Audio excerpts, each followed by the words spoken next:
여러분의 일상에 약간의 즐거움을 더해드릴 수 있도록 노력하겠습니다. 구독, 좋아요는 저에게 큰 힘이 됩니다.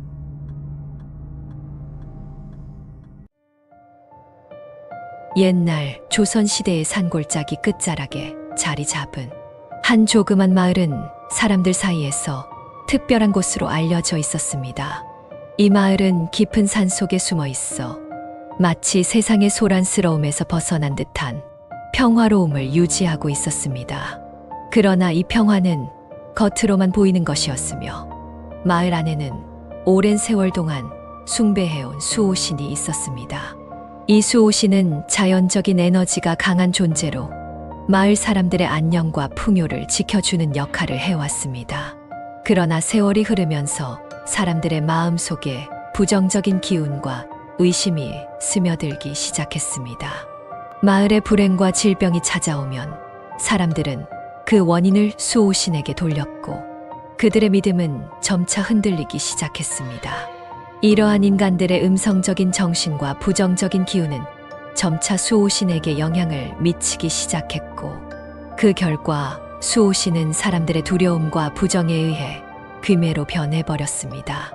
마을의 분위기는 점점 더 어두워지기 시작했습니다.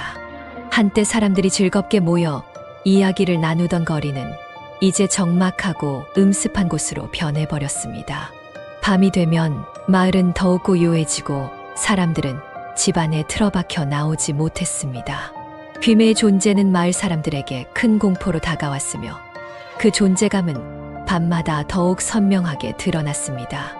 마을 사람들은 귀매가 사람들의 생명력을 양식으로 삼아 밤마다 마을을 돌아다니며 사람들을 홀리거나 괴롭힌다고 속삭였습니다. 누군가는 밤중에 이상한 소리를 들었다고 하고 또 다른 이는 집 밖으로 나갔다가 괴이한 그림자에 쫓겨 집으로 돌아왔다는 이야기도 전해졌습니다. 이러한 이야기들은 마을 사람들 사이에서 입에서 입으로 전해지며 귀매에 대한 두려움은 점차 커져만 갔습니다. 어린아이들은 밤이 되면 절대 밖으로 나가지 않게 되었으며 어른들조차도 해가 지면 서둘러 집 안으로 돌아가 밤새도록 문을 굳게 닫고 지냈습니다. 마을의 정기는 완전히 사라져버리고 그 자리를 공포와 불안이 채우게 되었습니다. 마을이 이토록 음습하고 적막한 분위기로 변해버린 것은 모두 귀매의 존재 때문이었습니다. 이 귀매에 대한 공포가 마을을 짓누르던 어느 날, 마을과는 멀리 떨어진 곳에서 온 나그네가 찾아왔습니다. 그는 검은 머리에 수염이 자라있고 낡은 옷을 입고 있었지만 눈빛만큼은 매우 밝고 명랑해 보였습니다.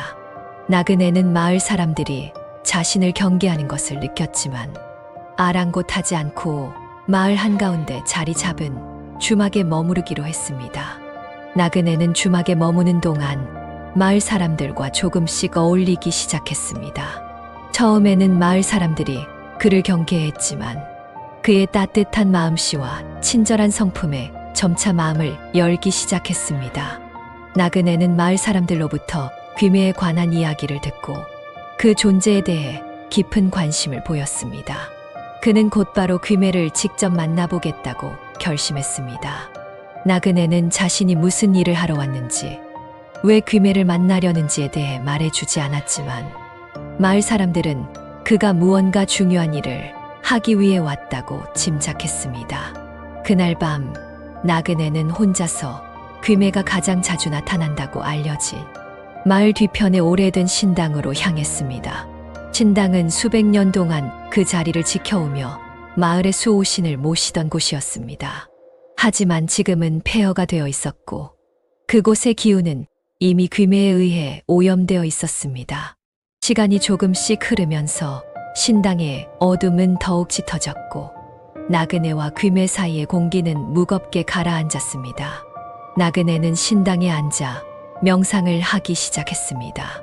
나그네의 명상과 따뜻한 기운이 귀매에게 서서히 영향을 미치기 시작했지만 그 과정은 결코 순탄하지만은 않았습니다. 귀매의 내부에서 수십 년 동안 쌓인 분노와 슬픔, 그리고 오해가 폭발하듯이 터져 나왔습니다.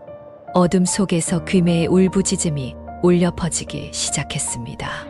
그 소리는 마치 세상의 모든 고통과 분노가 한데 섞인 듯한 소리가 진당을 떠나 저 멀리 마을까지 울려 퍼졌습니다. 마을 사람들은 잠에서 깨어나 그 끔찍한 울음소리에 온몸이 얼어붙었습니다. 그들의 마음속 깊은 곳에 잠재되어 있던 공포가 다시금 고개를 들기 시작했습니다. 진당 안에서는 귀매가 나그네에게 자신의 고통을 드러내며 진당을 가득 메운 어둠 속에서 기괴한 형상들이 춤추기 시작했습니다. 이 형상들은 과거에 마을에 찾아왔던 모든 불행과 비극의 모습을 담고 있었습니다. 나그네는 이 모습들을 담담히 바라보며 자신의 내면에서 우러나오는 빛을 더욱 밝혀 그 어둠을 밀어냈습니다. 그 순간 귀매는 나그네 앞에서 거대한 검은 그림자로 변해 마치 그를 집어삼킬 듯한 모습으로 다가왔습니다. 그림자는 마치 살아있는 존재처럼 움직였고 진당 안을 가득 메운 차가운 바람이 나그네의 몸을 휘감았습니다. 하지만 나그네는 눈 하나 깜짝하지 않고 자신의 내면 깊은 곳에서 우러나오는 사랑과 평화의 기운으로 그림자를 마주했습니다. 너의 고통, 너의 분노, 나는 모두 이해한다. 하지만 이제 그 모든 것을 내려놓고 내가 진정으로 되고자 했던 수호신으로 돌아갈 때다. 내 안에 남아있는 빛을 잊지 마라. 그 순간 나그네의 목소리는 신당 안을 가득 메우며 어둠 속에서 진동했습니다. 하지만 귀매의 반응은 더욱 격렬해졌습니다. 귀매는 마치 세상의 모든 어둠과 악의가 집약된 듯 거대한 그림자로 변해 나그네를 압도하려 했습니다. 그의 거대한 그림자는 신당의 벽을 타고 기어오르며 공간 전체를 집어삼키려는 듯 더욱 커져갔습니다. 어둠은 신당의 모든 구석구석을 침범했고 그 중심에서 귀매의 울부짖음은 더욱 광기 어린 힘을 발휘했습니다. 마치 과거의 모든 원한과 슬픔이 한꺼번에 터져 나오는 듯 신당 안은 비명과 울부짖음으로 가득 찼습니다. 나그네 주변의 공기는 차갑게 얼어붙었고 신당의 온도마저 급격히 떨어졌습니다. 신당 안에서는 이제 귀매가 만들어낸 어둠의 생명체들이 나타나기 시작했습니다. 이들은 귀매의 분노와 슬픔에서 태어난 것들로 형형색색의 눈을 가진 말할 수 없이 기괴한 형상들이었습니다. 그들은 나그네를 향해 기어오르며 그를 집어삼키려는 듯 몸을 던졌습니다. 하지만 나그네는 굴하지 않고 그의 내면에서 우러나오는 빛을 더욱 강렬하게 발산하며 이 어둠의 생명체들을 하나씩 물리쳤습니다. 나그네의 빛은 점차 신당 안의 어둠을 밀어내기 시작했고 그의 끈질긴 노력과 무한한 사랑이 마침내 귀매의 마음을 움직였습니다. 귀매의 모습이 점차 안정을 찾기 시작하며 그의 거대한 그림자는 서서히 사라지고 대신 한때 그가 가졌던 수호신의 모습이 드러나기 시작했습니다. 하지만 그 순간 마을 사람들이 신당으로 몰려왔습니다. 그들은 나그네와 귀매 사이에서 벌어진 격렬한 싸움의 소리와 신당에서 터져나온 끔찍한 울음소리에 이끌려온 것이었습니다. 그들은 신당 안에서 펼쳐진 장면을 보고 경악했습니다. 신당은 마치 전쟁터와도 같았으며 나그네와 귀매는 서로 마주보고 서 있었습니다. 마을 사람들의 눈에 비친 장면은 그들이 상상조차 할 수 없었던 광경이었습니다. 어둠이 가득했던 신당은 이제 빛으로 가득 차 있었고 중앙에서는 나그네와 변화된 귀매, 이제는 다시 수호신의 모습을 한 존재가 서로를 바라보고 있었습니다. 나그네의 얼굴에는 평온함과 승리의 미소가 가득했으며 수호신의 눈에서는 오랜 세월의 고뇌와 갈등이 사라지고 대신 마을 사람들을 향한 따뜻한 사랑과 애정의 빛이 반짝였습니다. 하지만 마을 사람들 중 일부는 여전히 두려움과 불안, 의심의 감정을 버리지 못했습니다. 그들은 변화된 수호신의 모습을 보며 이해와 수용보다는 불신과 공포가 가득했습니다. 이 모든 것이 정말 우리를 위한 것인가? 정말로 다시 우리를 보호할 수 있는 것인가? 하는 의문이 그들 사이에서 속삭임으로 퍼져나갔습니다. 나그네는 이 모든 것을 느끼며 마을 사람들 앞에 섰습니다. 그는 따뜻하게 그들을 바라보며 말했습니다. 진정한 변화는 두려움을 넘어설 때 비로소 가능합니다. 여러분이 겪은 고통과 두려움을 이해합니다. 하지만 여기 서 있는 이 수호신은 여러분을 다시 지키기 위해 변화했습니다. 그를 다시 믿고 여러분의 마음을 열어주세요. 오직 사랑과 신뢰만이 이 마을을 다시 평화로 이끌 수 있습니다. 그의 말에 마을 사람들 사이에서 잠시 침묵이 흘렀습니다. 그 침묵을 깬 것은 마을의 노인 한 명이었습니다. 그는 불안정하게 걸음을 옮기며 나그네와 수호신 앞으로 나섰습니다. 그의 눈에는 수십 년간의 경험과 지혜가 담겨 있었으며 그는 깊은 한숨을 쉬고 나서 말했습니다. 우리는 너무 오랫동안 두려움에 사로잡혀 있었습니다. 하지만 이제 그 두려움을 넘어 우리의 수호신을 다시 믿어야 할 때입니다. 그가 우리를 다시 보호해 줄 것이라 믿습니다. 그의 말에 이어 마을 사람들도 하나둘씩 나섰어 수호신에게 사과와 감사의 말을 전하기 시작했습니다. 이러한 변화의 순간 나그네는 미소를 지으며 조용히 신당을 떠났습니다. 그의 임무는 이제 끝났으며 마을 사람들과 수호신 사이에 깨어진 신뢰를 되돌리는 데 성공했습니다. 그는 떠나면서 마을의 평화와 화합의 기운을 남겼고 수호신은 다시 마을을 지키는 역할을 충실히 수행했습니다. 시간이 흘러 그날의 사건은 마을의 전설이 되었습니다. 나그네와 수호신의 이야기는 세대를 거듭하며 전해졌고 마을 사람들은 두려움을 넘어 서로를 신뢰하고 사랑하는 법을 배웠습니다. 그리고 그 전설은 먼 미래까지도 마을 사람들에게 큰 교훈을 주었습니다.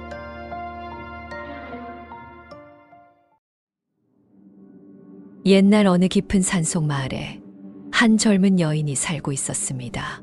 그녀는 마을에서 가장 아름다웠으며 그녀의 아름다움은 산 너머 마을까지 소문이 나 있었습니다. 이 여인은 마을의 용감하고 정직한 청년과 사랑에 빠졌고 두 사람은 결혼하기로 약속했습니다.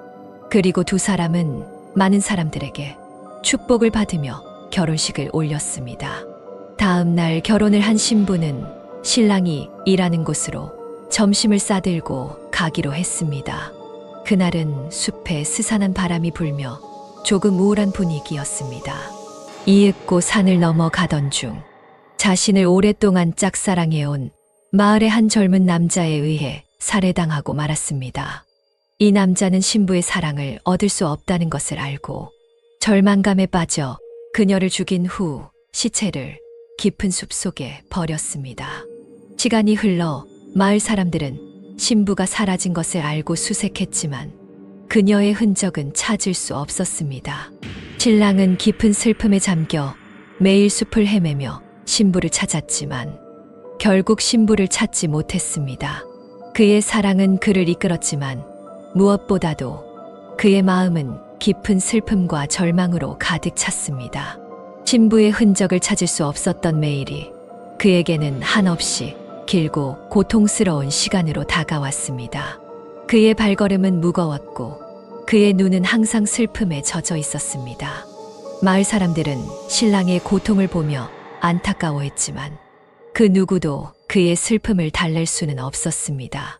신랑은 신부의 부재로 인해 마음의 평화를 잃었고 그 슬픔은 점점 그를 짓눌러만 갔습니다. 그는 밤마다 꿈에서 신부를 만났지만 매번 깨어날 때마다 현실의 고통이 그를 더욱 괴롭혔습니다. 시간이 흘러도 신부의 소식은 들리지 않았습니다. 신랑은 마을의 모든 구석을 찾아다녔고 신부가 사랑했던 장소들을 되풀이해 방문했습니다. 하지만 그녀를 찾을 수 있는 단서는 어디에도 없었습니다. 그의 마음속에는 절망과 슬픔이 자리 잡고 그것은 점점 더 커져만 갔습니다. 결국 신랑은 자신의 삶에서 더 이상 신부를 찾을 수 없다는 것을 받아들이게 되었습니다. 그는 자신이 사랑했던 여인 없이는 이 마을에서의 삶에 의미를 찾을 수 없다고 느꼈습니다. 그리하여 깊은 고민과 슬픔 끝에 신랑은 마을을 떠나기로 결심했습니다. 어느 쓸쓸한 새벽, 신랑은 마지막으로 숲을 찾았습니다. 그는 신부와의 추억이 깃든 그 장소에서 오랜 시간을 보냈습니다. 마지막으로 신부에게 작별 인사를 하며 그녀의 영혼이 어디에 있든 평안하기를 기도했습니다. 그리고는 무거운 발걸음으로 숲을 떠나 마을을 벗어났습니다. 신랑이 떠난 후 마을은 한동안 침묵에 잠겼습니다. 마을 사람들은 신랑의 결정을 이해하면서도 그의 빈자리를 아쉬워했습니다. 신랑이 떠난 그 길은 그가 사랑했던 신부를 찾기 위해 걸었던 길과 같았습니다. 그의 마음속에는 여전히 신부에 대한 사랑과 슬픔이 자리 잡고 있었지만 그로부터 얼마 지나지 않아 마을에 끔찍한 일이 일어나기 시작했습니다. 결혼식을 준비하는 다른 여인들이 하나둘씩 사라지기 시작했고 마을 사람들 사이에는 공포가 퍼져갔습니다.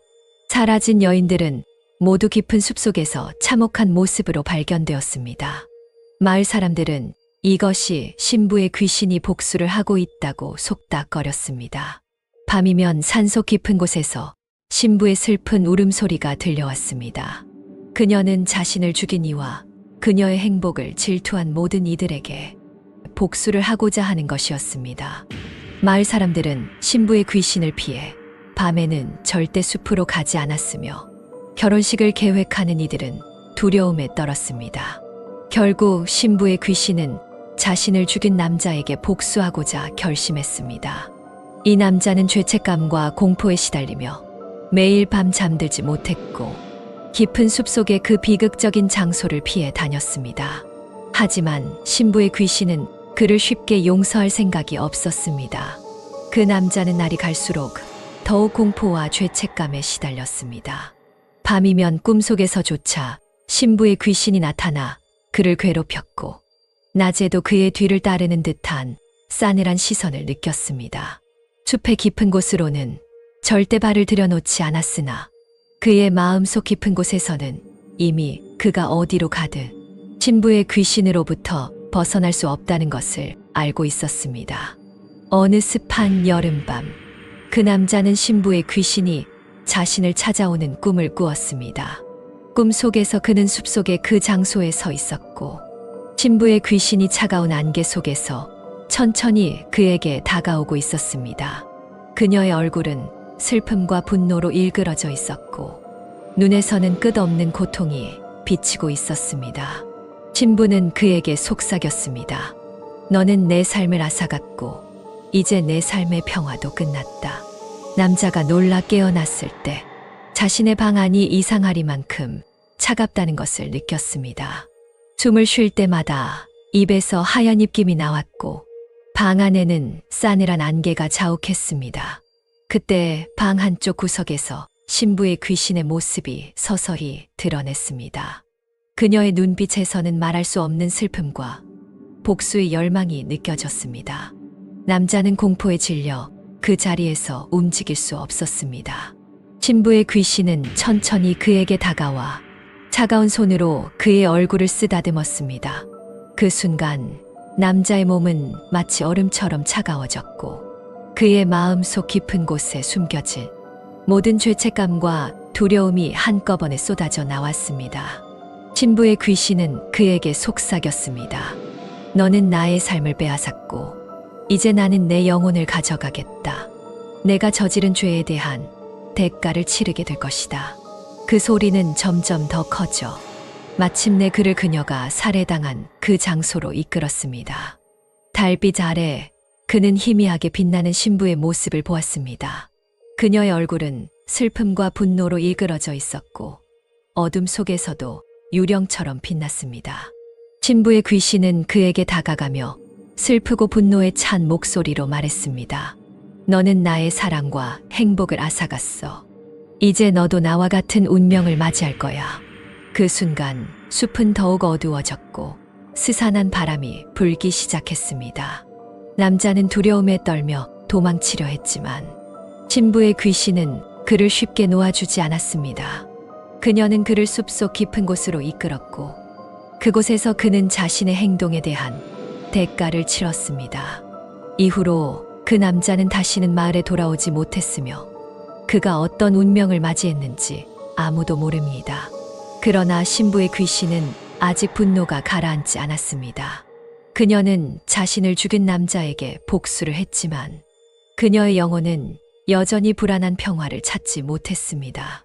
그녀의 슬픔과 분노는 깊은 숲속에 그녀가 살해된 그 장소를 중심으로 어두운 기운을 퍼뜨렸고 그곳은 마을 사람들 사이에서 저주받은 땅으로 알려지기 시작했습니다. 마을의 노인들은 과거의 비극적인 사건들을 회상하며 그들은 마을의 젊은이들을 모아 신부의 영혼을 달래기 위한 의식을 준비했습니다. 그들은 신부가 사랑했던 꽃들과 그녀가 좋아했던 음악으로 숲속 그 장소를 장식하고 신부의 영혼이 평안을 찾을 수 있도록 기도했습니다. 그러나 의식이 시작되자마자 숲은 더욱 스산한 분위기로 변했습니다. 차가운 바람이 불기 시작했고 어둠 속에서 신부의 귀신이 모습을 드러냈습니다. 그녀의 얼굴은 여전히 슬픔과 분노로 가득 차 있었으나 마을 사람들의 진심 어린 기도와 의식을 보며 서서히 그녀의 표정이 부드러워졌습니다.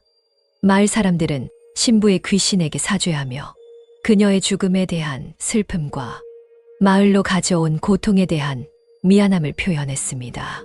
그들은 신부의 귀신이 이 세상과 그 너머에서도 진정한 사랑을 찾을 수 있기를 바랬습니다.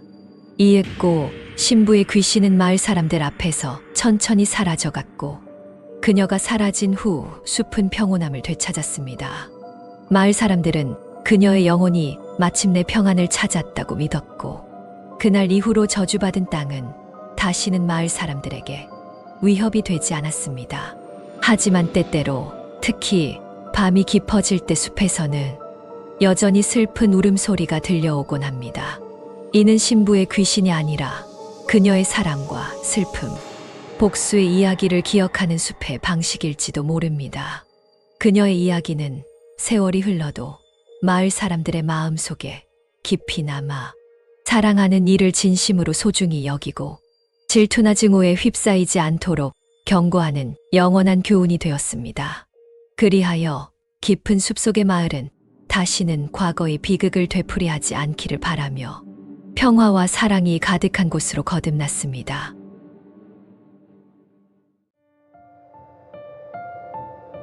옛날 조선시대 때의 이야기입니다. 한적한 시골 마을에 한 노인이 살고 있었습니다. 이 노인은 마을에서도 유명한 이야기꾼이었는데 자신이 겪었던 실제 귀신 이야기를 자주 들려주곤 했습니다. 이야기는 이렇게 시작됩니다. 어느 늦은 밤 노인이 평소처럼 산책을 하고 집으로 돌아가는 길이었습니다. 그런데 갑자기 먼저 걷고 있던 여인의 뒷모습이 보이기 시작했습니다. 그 여인은 어딘가 조금 이상했습니다. 걸음걸이가 자연스럽지 않고 땅을 거의 닿지 않는 듯 허공을 가볍게 떠다니는 것 같았습니다. 노인은 호기심이 생겨 그 여인을 조용히 따라가기 시작했습니다. 그 여인은 계속해서 산속 깊은 곳으로 걸어갔고 결국 한 낡은 무덤 앞에서 멈춰섰습니다. 그 순간 그 여인의 뒷모습이 서서히 희미해지더니 갑자기 사라져 버렸습니다. 노인은 그제서야 그가 따라간 것이 사람이 아닌 귀신이었다는 것을 깨달았습니다. 놀란 노인은 바로 집으로 돌아가려 했지만 갑자기 주변이 어두워지기 시작하며 차가운 바람이 불기 시작했습니다. 그리고 그 순간 노인의 귀에는 낮고 음산한 목소리가 들려왔습니다. 돌아가지 마라. 노인은 그 목소리에 심장이 얼어붙는 듯한 공포를 느꼈습니다. 그의 발걸음은 무겁게 느껴졌고 마치 누군가가 그를 뒤에서 끌어당기는 것 같았습니다. 주변은 점점 더 어두워졌고 노인은 자신이 알지 못하는 무언가에 의해 둘러싸인 듯한 느낌을 받았습니다. 그 순간 노인은 자신의 뒤에서 무언가가 움직이는 소리를 들었습니다. 그것은 사람의 발걸음 소리가 아니었습니다.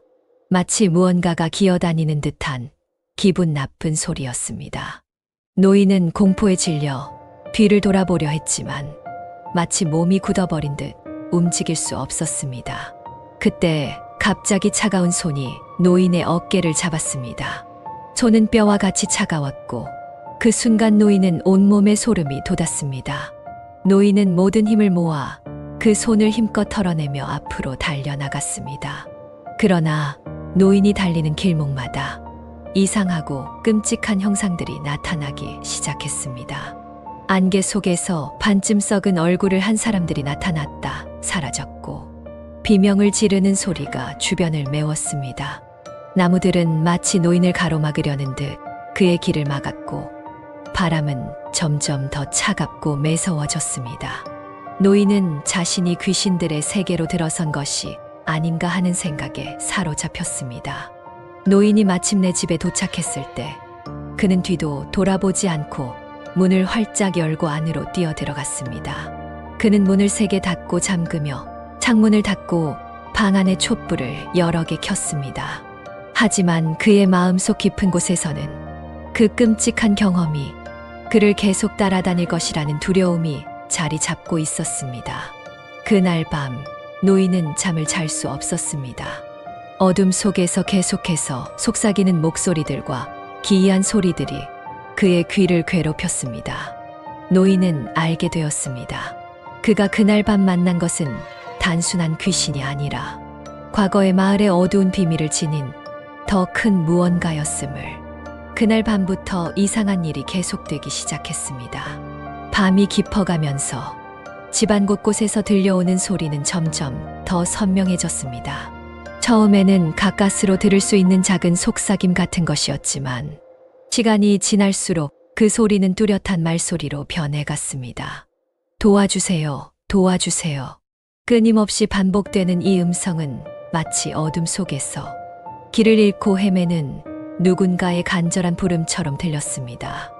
노인은 매일 밤 이 소리에 잠을 이루지 못했습니다. 결국 더 이상 견딜 수 없게 된 노인은 더 큰 결심을 하기에 이릅니다. 그는 마을의 무당과 함께 그 귀신이 보인 낡은 무덤으로 다시 가기로 마음먹었습니다. 무덤까지 가는 길은 산속 깊숙한 곳에 있어 밤에는 더욱 으스스하고 위협적인 분위기가 감돌았습니다. 하지만 노인은 자신이 겪은 공포를 해결하기 위해 용기를 냈습니다. 무덤에 도착했을 때 노인과 무당은 조심스레 주변을 살폈습니다.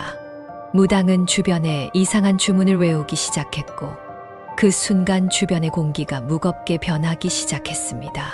희미하게 무덤 앞에 있는 흙에서 빛이 스며나오기 시작했습니다. 그 빛은 점점 밝아져 마침내 한 여인의 형상을 이루었습니다. 여인의 얼굴은 슬픔과 절망으로 가득 차 있었지만 동시에 간절한 구원을 바라는 눈빛을 하고 있었습니다. 여인의 영혼은 노인에게 자신의 이야기를 들려주었습니다. 그녀는 살아생전 마을에서 평범한 삶을 살던 여인이었지만 억울한 누명을 쓰고 죽음을 맞이했다고 합니다. 죽음 이후에도 그녀의 영혼은 이 세상을 떠돌며 자신의 억울함을 풀어줄 사람을 찾아 헤맸습니다. 노인과 무당은 여인의 이야기에 귀를 기울였습니다.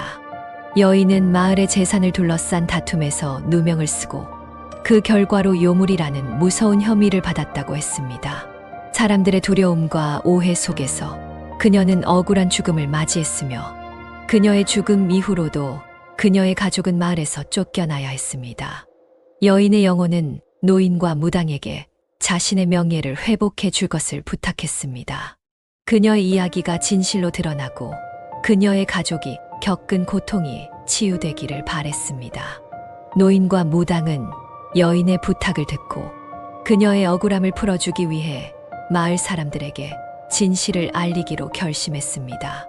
다음 날 노인은 마을의 중심에서 모든 사람들을 모아 그 여인의 이야기를 들려주었습니다. 처음에는 사람들이 믿기 어려워했지만 노인과 무당이 제시한 증거와 여인의 영혼이 직접 나타나 진실을 증언하자 사람들은 곧 진실을 받아들였습니다. 마을의 지도자와 주민들이 진실을 받아들이기 시작했을 때 예상치 못한 사건이 발생했습니다. 밤이 깊어갈수록 마을 전체에 음산한 기운이 감돌기 시작했고 어두운 구름이 하늘을 뒤덮었습니다. 갑자기 차가운 바람이 불기 시작하며 마을 곳곳에서 이상한 소리와 함께 불길한 기운이 감돌기 시작했습니다. 노인과 무당은 이것이 그녀의 영혼이 평화를 찾기 전 마지막으로 시험하는 것임을 직감했습니다. 그들은 마을 사람들을 모아 여인의 영혼을 위한 큰 제사를 준비했습니다. 제사 도중 갑자기 모든 것이 조용해지며 무덤에서부터 푸른 빛이 솟구쳐 올랐습니다. 그 빛은 점점 강해지며 하늘 전체를 밝혔고 마을 사람들은 경외감에 휩싸였습니다. 푸른 빛이 하늘을 가득 메우자 여인의 영혼이 다시 나타났습니다. 이번에는 그녀의 모습이 슬픔과 절망이 아닌 평온으로 가득 차 있었습니다.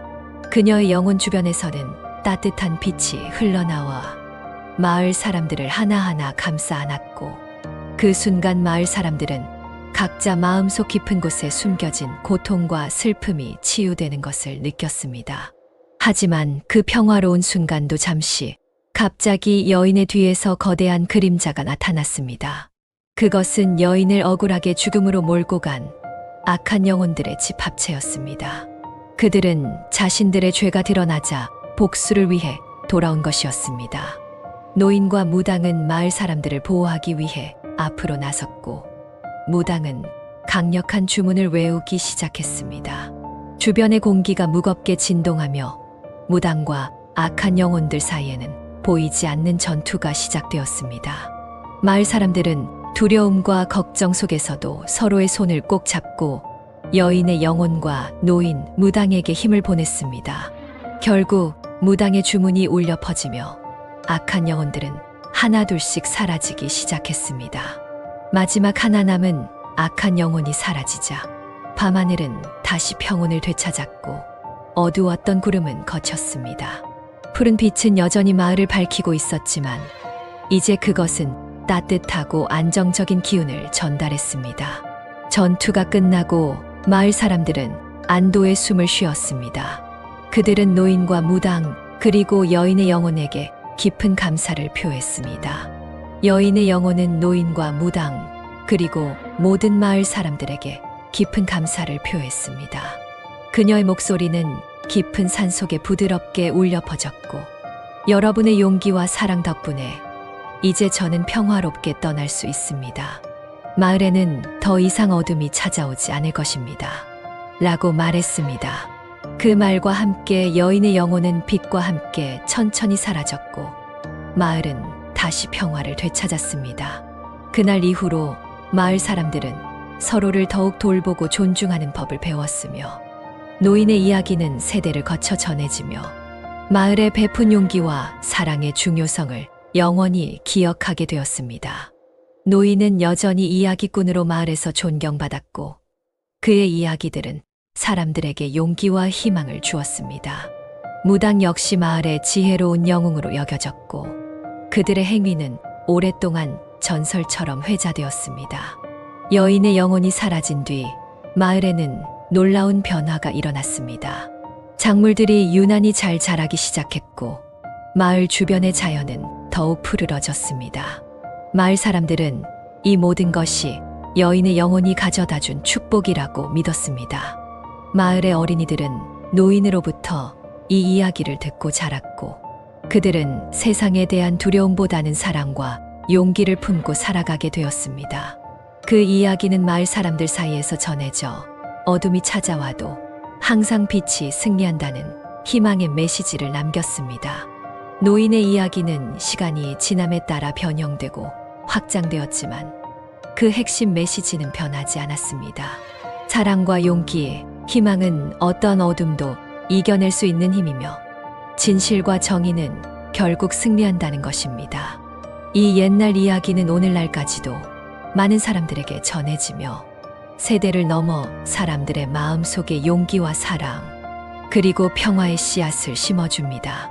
그리고 누군가가 어려움에 처했을 때 이 이야기는 그들에게 빛을 찾을 수 있는 힘을 줍니다.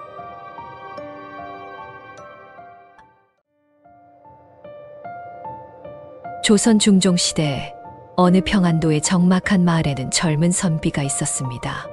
이 젊은 선비는 뛰어난 학문과 덕망으로 젊은 나이에 장원급제를 하여 왕의 명령을 받아 사신으로 임명되었습니다. 중국으로의 긴 여정 중 그는 한 작은 마을에 도착하여 밤을 보내기로 했습니다. 마을 관리의 경고에도 불구하고 그는 고집스레 주막에서의 하룻밤을 고집했습니다. 이 작은 마을에는 무서운 이야기가 전해져 내려오고 있었습니다.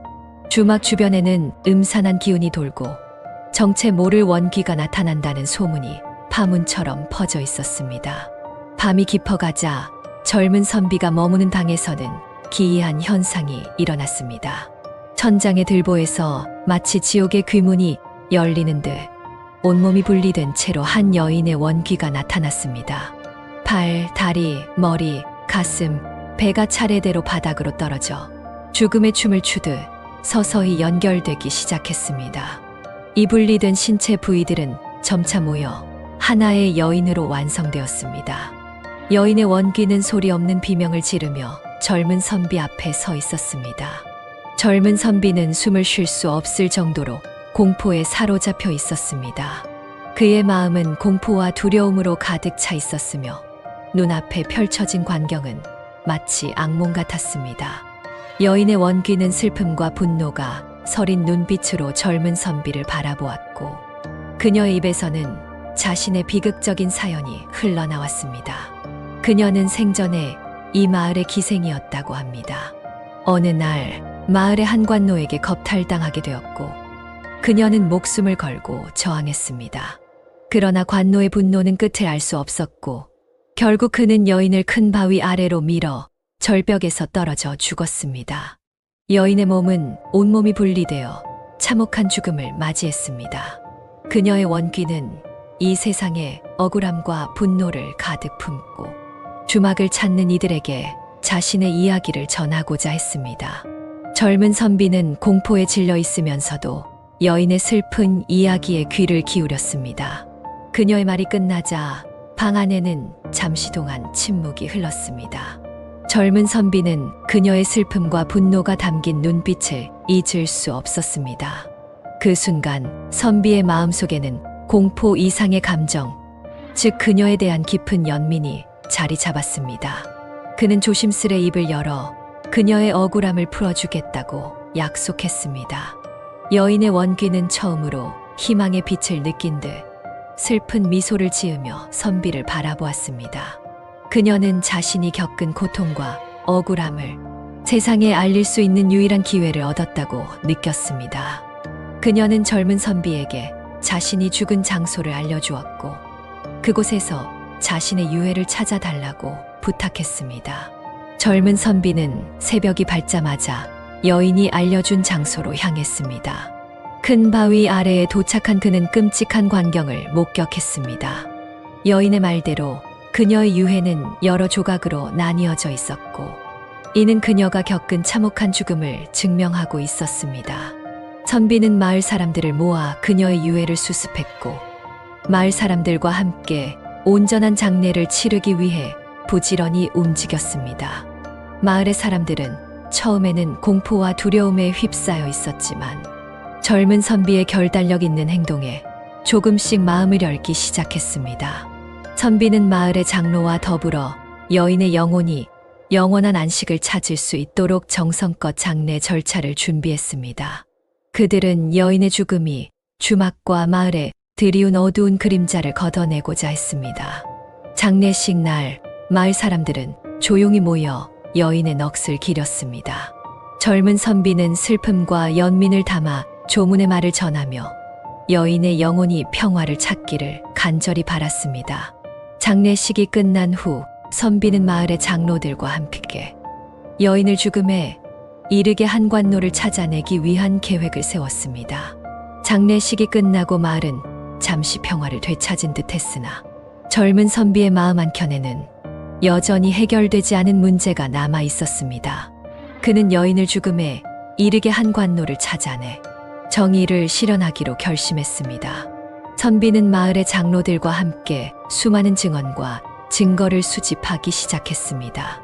그 과정에서 그들은 마을 사람들 사이에 숨겨진 두려움과 공포를 마주하게 되었고 많은 이들이 관노의 잔혹한 행위에 대해 알고 있었으나 두려움 때문에 침묵했음을 알게 되었습니다. 젊은 선비는 마을 사람들을 독려하여 용기를 내게 했고 결국 한 목격자가 나서서 관노의 악행에 대해 증언하기 시작했습니다. 그 증언은 마치 둑이 터진 듯 다른 목격자들도 하나둘씩 나서서 자신들이 알고 있는 이야기를 털어놓기 시작했습니다. 관노는 여인에게만 잔혹했던 것이 아니었습니다. 그는 오랜 기간 동안 마을 사람들에게 공포의 대상이었으며 여러 차례에 걸쳐 다른 이들에게도 해를 끼친 것으로 밝혀졌습니다. 선비와 마을 사람들의 노력으로 관노의 범행은 점점 명확해졌고 마침내 그는 자신의 죄를 인정할 수밖에 없었습니다. 그러나 관노는 마지막까지 반성하는 기미를 보이지 않았습니다. 그의 무책임한 태도와 반성의 부재는 사람들의 분노를 더욱 부추겼습니다. 마을의 장로들과 선비는 조선의 법에 따라 관노에게 적절한 처벌을 내리기로 결정했습니다. 관노는 공개적으로 재판을 받았고 그의 범죄에 상응하는 처벌을 받게 되었습니다. 이로써 마을에는 진정한 의미에서의 정의가 실현되었습니다. 관노의 재판은 마을 광장에서 열렸으며 마을 사람들 모두가 그의 심판을 지켜보았습니다.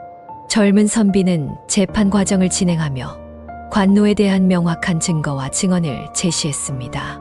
관노는 처음에는 자신의 죄를 부인하려 했지만 점점 그의 악행이 드러나자 결국 범행을 인정할 수밖에 없었습니다. 그는 여인을 비롯한 다른 피해자들에게 가한 잔혹한 행위를 모두 시인했습니다. 선비의 침착한 태도와 논리적인 주장은 모든 이들의 마음을 움직였고 마을 사람들은 관노에 대한 엄중한 처벌을 요구했습니다. 재판은 관노에게 사형을 선고했고 그의 처벌은 조선의 법률과 절차에 따라 진행되었습니다. 이 사건은 조선시대 법의 정의가 실현된 중요한 사례로 기록되었습니다. 관노의 처형 후 젊은 선비는 마을 사람들 앞에서 여인의 원귀에게 약속했던 것처럼 정의를 실현했다고 이야기했습니다. 그는 또한 이 사건을 통해 모든 이들이 정의와 진실의 중요성을 다시 한번 깨달을 수 있기를 바랬습니다. 선비의 이러한 행동은 마을 사람들에게 큰 감동을 주었고 그는 마을의 영웅으로 추앙받게 되었습니다. 이후 선비는 중국으로의 여정을 계속했으며 그의 이야기는 마을뿐만 아니라 먼 곳까지 퍼져나갔습니다. 그가 마주한 어려움과 정의를 위해 싸운 이야기는 수많은 사람들에게 용기와 영감을 주었습니다. 마을에서는 그가 떠난 후에도 그의 정신을 기리기 위해 매년 추모 행사를 열었고 그의 이야기는 세대를 거쳐 전해졌습니다. 젊은 선비의 이야기는 시간이 지나도 잊혀지지 않는 전설로 남았습니다. 그의 용기, 지혜, 그리고 정의에 대한 끊임없는 추구는 모든 이들에게 깊은 인상을 남겼고 그의 이야기는 조선시대뿐만 아니라 현대에 이르기까지 많은 사람들에게 전해지고 있습니다. 젊은 선비와 여인의 슬픈 사연은 공포와 악에 맞서 싸우며 결국 사랑과 정의가 이길 수 있다는 희망의 메시지를 전하고 있습니다.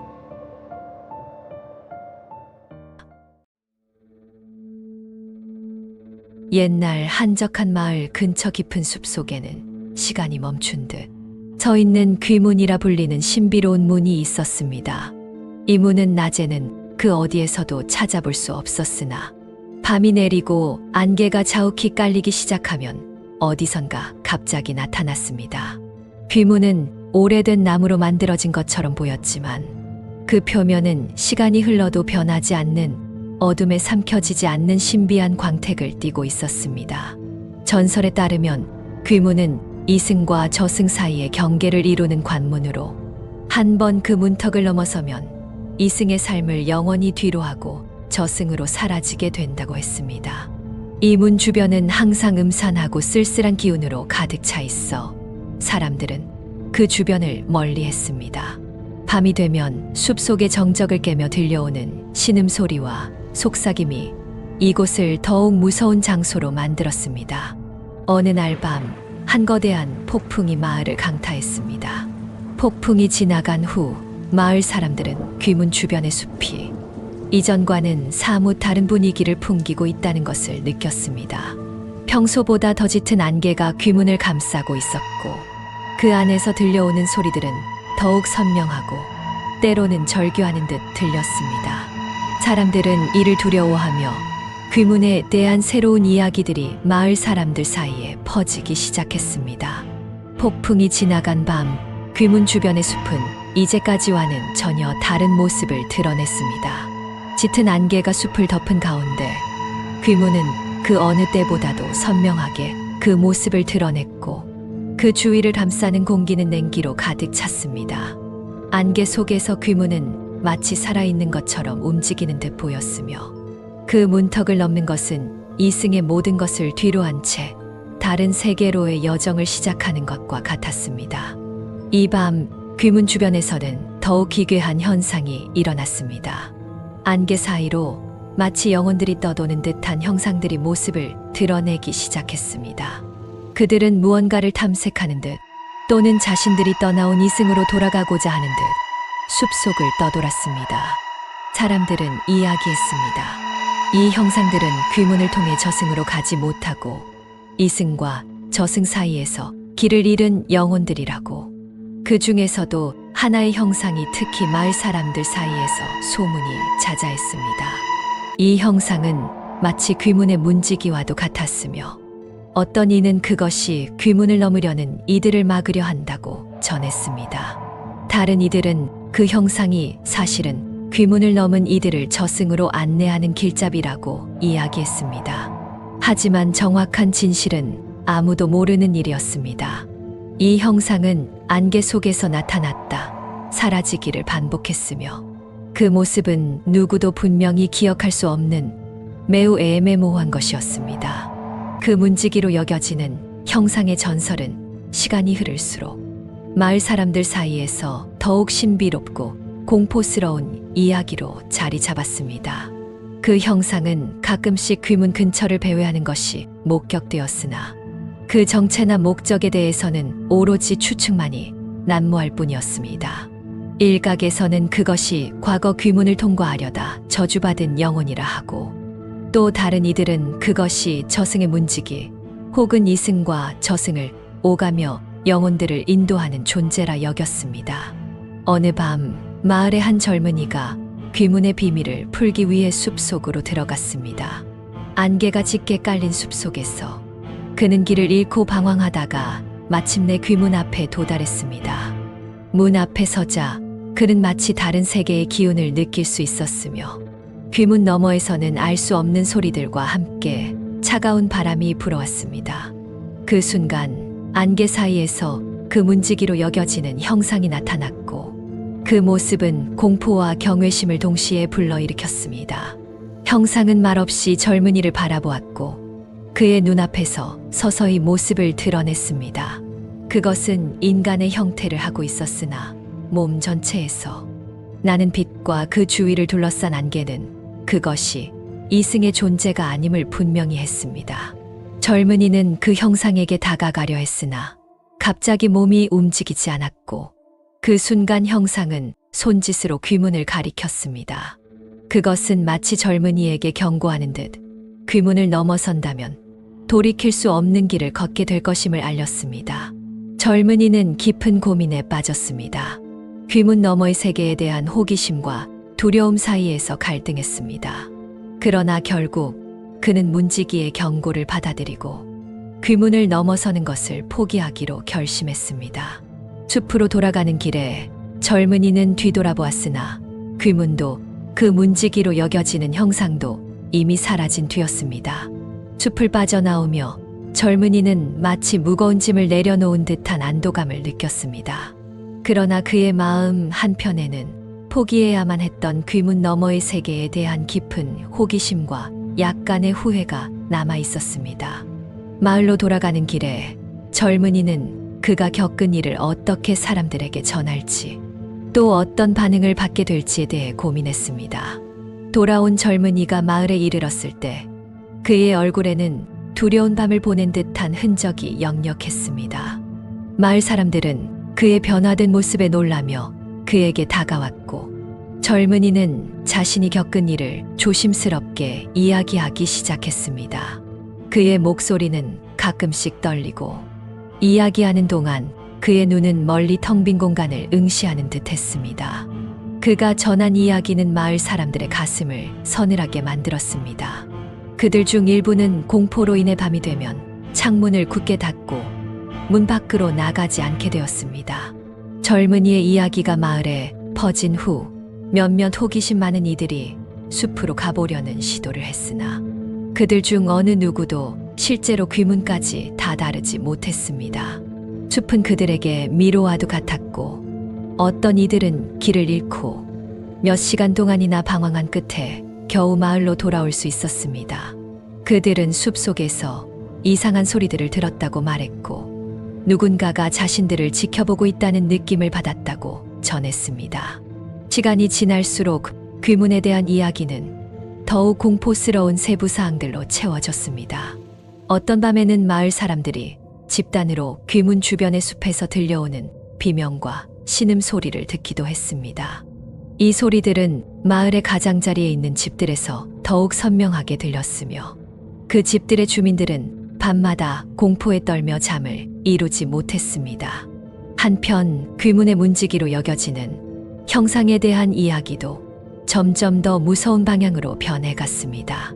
일부 주민들은 그 형상이 귀문을 지나려는 영혼들뿐만 아니라 귀문에 대해 너무 많은 것을 알아버린 이승의 사람들까지도 뒤쫓아온다고 속삭였습니다. 이런 이야기들은 마을의 불안과 공포를 조성했고 사람들은 점점 더 서로를 의심하기 시작했습니다. 공포가 마을을 집어삼킨 밤, 예전 귀문에 한 번 갔던 젊은이가 귀문의 비밀을 깊이 파고들기로 결심했습니다. 그는 마을에서 가장 용감하다고 자처했으나 그의 내면 깊숙한 곳에서는 불안과 공포가 공존하고 있었습니다. 이 젊은이는 귀문에 대한 진실을 밝히기 위해 다시 한번 숲으로 향하는 길을 떠났습니다. 하지만 이번에는 그가 홀로가 아니었습니다.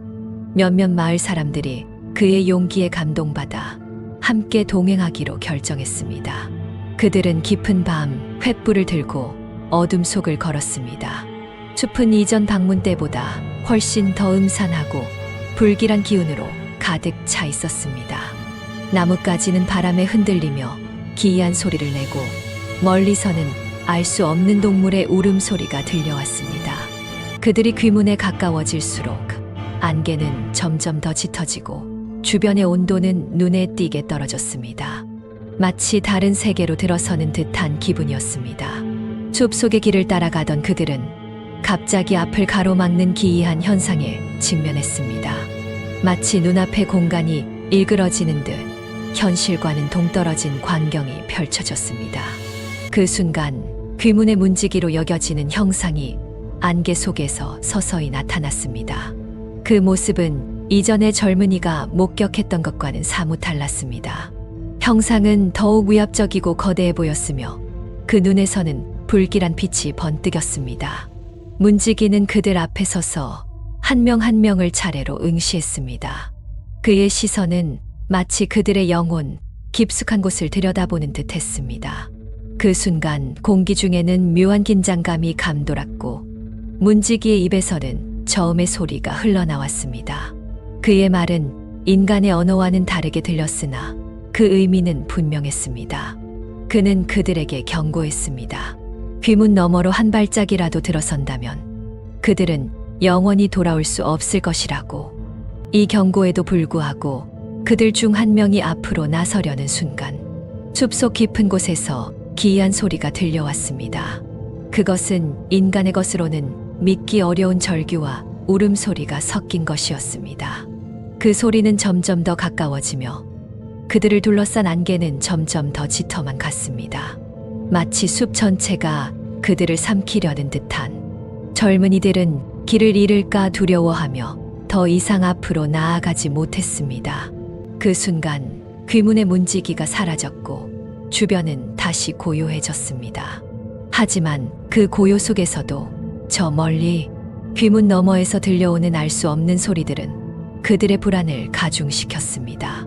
그들은 마침내 뒤돌아서 마을로 돌아가기로 결정했습니다. 숲을 빠져나오는 길은 예상외로 수월했습니다. 마치 무언가가 그들을 숲 밖으로 인도하는 듯 했습니다. 숲에서 벗어나자 그들은 안도의 한숨을 내쉬었지만 동시에 깊은 실망감과 두려움에 휩싸였습니다.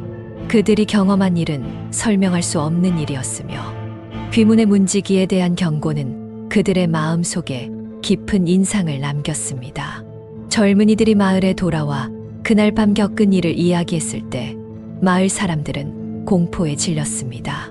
그들의 이야기는 귀문과 그 문지기에 대한 두려움을 새롭게 각인시켰으며 귀문에 대한 호기심을 가진 이들조차도 다시는 그 숲으로 가까이 가지 않기로 맹세했습니다. 이후 귀문의 존재와 그 문지기에 관한 이야기는 마을뿐만 아니라 주변 지역에도 퍼져나갔습니다. 그 이야기는 세월이 흐를수록 더욱 미스터리하고 공포스러운 전설로 자리 잡았습니다. 사람들은 귀문을 이승과 저승 사이의 경계, 그리고 그 경계를 지키는 문지기를 저승의 문지기로 여겼습니다. 이 전설은 세대를 거듭하며 전해져 내려오고 귀문의 정체나 문지기의 실체에 대한 진실은 여전히 미궁 속에 남아 있습니다.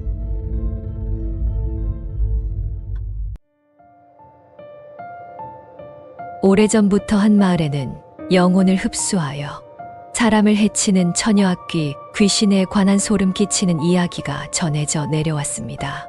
그 근원에는 한 비극적인 사랑 이야기가 자리 잡고 있습니다. 이야기의 주인공은 마을에서 가장 아름다운 여인으로 그녀의 미모는 마을을 넘어 인근 지역에까지 소문이 자자했습니다. 하지만 그녀의 마음은 오직 한 사람, 그녀의 어린 시절 친구이자 점차 사랑으로 발전한 이웃 마을의 청년에게만 향해 있었습니다. 그들의 사랑은 순수하고 깊었지만 청년의 가족은 그녀의 출신을 마땅치 않아 했습니다. 이에 불구하고 두 사람은 서로를 향한 약속을 속삭이며 어떤 시련도 함께 헤쳐나갈 것을 맹세했습니다. 그러나 이 약속은 곧 비극으로 변했습니다. 청년의 가족의 압력에 굴복한 청년은 다른 마을의 여인과 정략 결혼을 하게 되었고 이 소식은 곧 여인에게 전해졌습니다. 사랑하는 이의 배신의 깊은 슬픔과 분노에 휩싸인 여인은 결국 삶을 포기했습니다. 그녀는 자신이 가장 사랑했던 호수에서 목숨을 끊었고 그녀의 마지막은 마을 사람들에게 깊은 충격과 슬픔을 안겼습니다. 하지만 그녀의 영혼은 이 세상과 저 세상 사이에서 헤매며 그녀를 배신한 사랑 때문에 해방될 수 없었습니다. 그녀의 슬픔과 분노는 시간이 지나도 사그라지지 않았고 결국 그녀는 영혼을 빼앗는 처녀악귀 귀신으로 변해 마을에 나타나기 시작했습니다.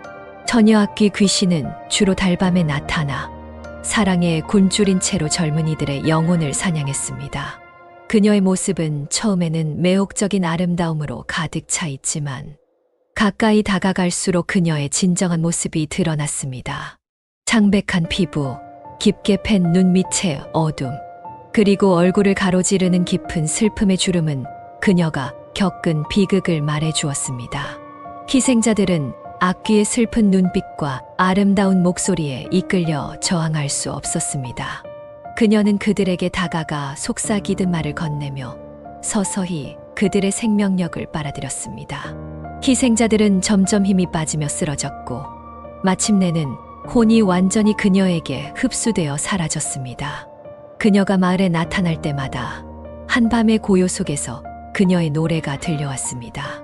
그녀의 목소리는 아름답고 슬프게 울려 퍼져 마을의 젊은이들을 그녀가 있는 호수로 이끌었습니다. 그녀의 노래는 그녀가 겪은 사랑과 배신, 그리고 그로 인한 죽음에 대한 이야기를 담고 있었습니다. 이 노래를 듣는 이들은 마치 마법에 걸린 듯 자신도 모르게 그녀의 품으로 걸어갔습니다. 호숫가에 도착한 희생자들은 처녀악귀 귀신이 서 있는 것을 보았습니다. 달빛 아래에서 그녀의 모습은 처음엔 이 세상의 것이 아닌 듯한 아름다움을 발산했습니다. 하지만 젊은이가 그녀에게 다가갈수록 그녀의 창백한 피부와 깊게 팬 눈 밑에 어둠이 점점 더 분명해졌습니다. 그녀의 눈은 깊은 슬픔과 분노로 가득 차 있었고 그녀의 얼굴에는 겪은 고통의 흔적이 선명하게 남아 있었습니다. 그녀는 젊은이에게 다가가 손을 내밀며 그들의 손을 잡았습니다. 그녀의 손은 차갑고 그녀의 손길에 닿는 순간 젊은이들은 그녀의 슬픔과 절망을 온몸으로 느낄 수 있었습니다. 그녀는 그들에게 자신의 이야기를 속삭이며 그들의 영혼을 조금씩 빨아들이기 시작했습니다. 처음에는 그들도 그녀의 슬픔에 동화되어 위로를 주려 했지만 점점 그들 자신의 생명력이 약해지는 것을 느끼기 시작했습니다. 일부 젊은이들은 마지막 순간에 그녀의 소나기에서 벗어나려 애썼지만 이미 너무 늦었습니다. 그들의 영혼은 완전히 그녀에게 흡수되어 이슬처럼 사라졌습니다. 그리고 그녀는 다시 호수 속으로 사라지며 다음 희생자를 기다렸습니다. 이 사건들로 인해 마을은 깊은 슬픔과 공포에 빠졌습니다. 많은 이들이 밤에는 절대로 호수 근처를 가지 않았고 부모들은 자녀들에게 절대로 그녀의 노래에 귀를 기울이지 말라고 경고했습니다. 그러나 그녀의 슬픔은 너무나도 깊어 그녀를 달랠 방법을 아무도 찾지 못했습니다. 시간이 흘러 마을은 점점 더 깊은 공포에 휩싸이게 되었습니다. 처녀악귀 귀신의 슬픔과 분노는 마치 짙은 안개처럼 마을 전체를 감싸고 있었고 마을 사람들은 어둠이 내리면 누구도 외출을 감히 하지 못했습니다. 그녀의 슬픈 노래는 밤마다 호수에서 울려 퍼졌고 그 노래 소리는 마을 사람들의 가슴을 파고들어 잠 못 이루게 했습니다.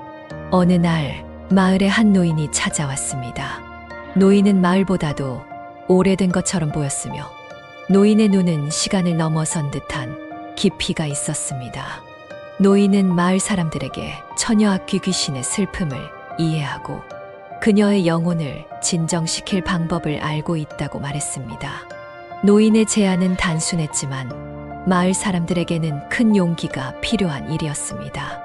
노인은 마을 사람들이 직접 처녀악귀 귀신을 만나 그녀의 이야기를 듣고 그녀에게 진정한 용서와 사랑을 전해야 한다고 말했습니다. 마을의 젊은이들 중 한 명이 자원했습니다. 그는 어릴 적부터 마을의 이야기를 듣고 자라며 언젠가는 처녀악귀 귀신의 슬픔을 해결할 수 있을 거라는 희망을 품고 있었습니다. 그는 마을 사람들의 응원을 받으며 호수로 향했습니다. 달이 가장 밝게 빛나는 밤, 그는 호숫가에 서서 처녀악귀 귀신을 부르기 시작했습니다. 그녀가 나타났을 때 그녀의 모습은 예전과 같았지만 그녀의 눈빛은 더 이상 사람들을 해치려는 의도로 가득 차 있지 않았습니다. 젊은이는 처녀악귀 귀신에게 다가가 그녀의 슬픔을 이해하고 그녀에게 진심으로 용서를 구한다고 말했습니다. 그리고 그는 자신의 사랑을 바쳐 그녀의 영혼이 평화를 찾을 수 있도록 도와주겠다고 약속했습니다. 젊은이의 진심 어린 말에 처녀악귀 귀신은 처음으로 다른 사람의 온기를 느꼈습니다. 그녀는 자신의 이야기를 하기 시작했습니다. 이야기는 그녀가 어린 시절부터 알고 지낸 청년과의 사랑에서 시작되었습니다.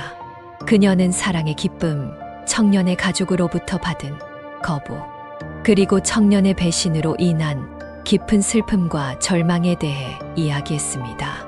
그녀의 목소리에는 이제 분노보다는 슬픔이 깊게 배어 있었습니다. 젊은이는 처녀악귀 귀신의 이야기를 끝까지 경청했습니다. 이야기가 끝날 무렵 그는 처녀악귀 귀신의 차가운 손을 따스하게 감싸주며 마을 사람들이 그녀의 슬픔을 이해하고 용서를 구한다고 전했습니다. 그는 또한 청년이 어떠한 압박에도 불구하고 그녀를 진심으로 사랑했었다는 것, 그리고 그의 결정이 그녀에게 깊은 상처를 남긴 것에 대한 깊은 유감을 표했습니다. 그 순간 호수 위로 신비로운 빛이 비추기 시작했습니다. 빛은 점점 밝아져 처녀악귀 귀신과 젊은이를 완전히 감쌌습니다. 처녀악귀 귀신의 모습은 점차 변하기 시작했습니다.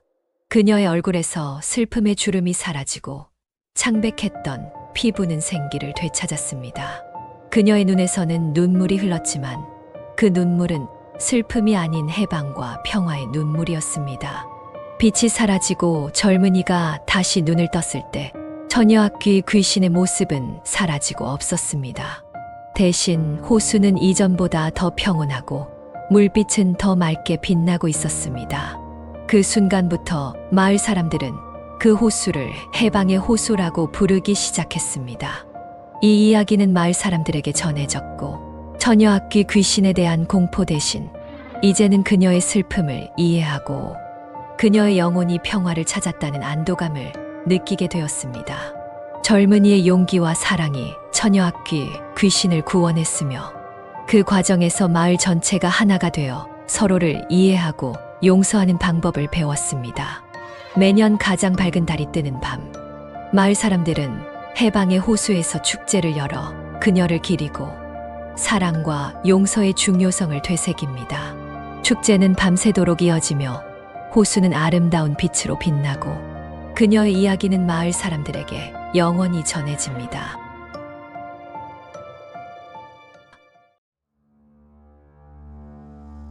옛날 조선시대의 한 작은 마을 가장자리에 사람들의 발길이 닿지 않는 깊은 숲이 있었습니다.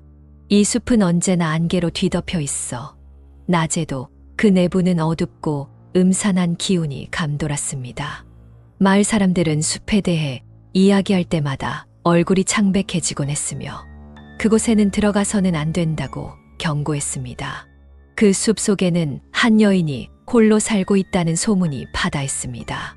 이 여인은 아름답지만 그녀의 눈빛은 항상 슬픔에 젖어 있었습니다. 사람들은 그녀를 숲속의 마녀라 부르며 두려워했지만 실제로 그녀를 본 사람은 아무도 없었습니다. 여인에 대한 소문은 대대로 전해 내려오며 그녀의 존재는 점점 더 신비로워만 갔습니다. 어느 날 마을의 사냥꾼이 이사를 왔습니다. 그는 낯선 이야기에 흥미를 느꼈고 숲속 여인에 대한 진실을 자신의 눈으로 확인하기로 결심했습니다. 사냥꾼은 누구도 감히 발을 들여놓지 않은 숲속으로 홀로 들어갔습니다. 그는 며칠 동안 숲을 헤매며 여인을 찾아다녔습니다. 그리고 마침내 숲속 깊은 곳에서 오래된 초가집을 발견했습니다. 숲의 깊숙한 곳에 자리 잡은 오래된 초가집에서 그 여인은 조용히 서 있었습니다. 그녀의 눈은 과거의 슬픔과 오랜 외로움으로 어둡게 가라앉아 있었지만 동시에 이상하게도 평온함을 간직하고 있었습니다. 여인은 부드러운 목소리로 이야기를 시작했습니다. 여러 세대 전 이 숲은 마을 사람들과 평화롭게 공존하던 곳이었습니다. 하지만 어느 날 숲이 마을에 해를 끼치기 시작했고 그 원인은 아무도 모르겠지만 숲속 깊은 곳에서 비롯된 것이라고 여겨졌습니다. 마을의 장로들은 숲의 분노를 가라앉히기 위해 한 가지 제안을 했습니다. 그것은 숲속에 영원히 살 사람을 바치는 것이었습니다. 여인은 잠시 말을 멈추고 깊은 한숨을 쉬었습니다. 그녀의 눈빛은 더욱 어두워졌습니다. 그 선택을 받은 건 바로 저였습니다. 숲은 제가 온 이후로 마을에 해를 끼치지 않았지만 대신 저는 이곳을 떠날 수 없게 되었습니다. 숲은 저에게 영원한 삶을 선사했지만 그것은 축복이 아닌 저주였습니다. 시간이 흐를수록 저는 모든 것을 잃었습니다.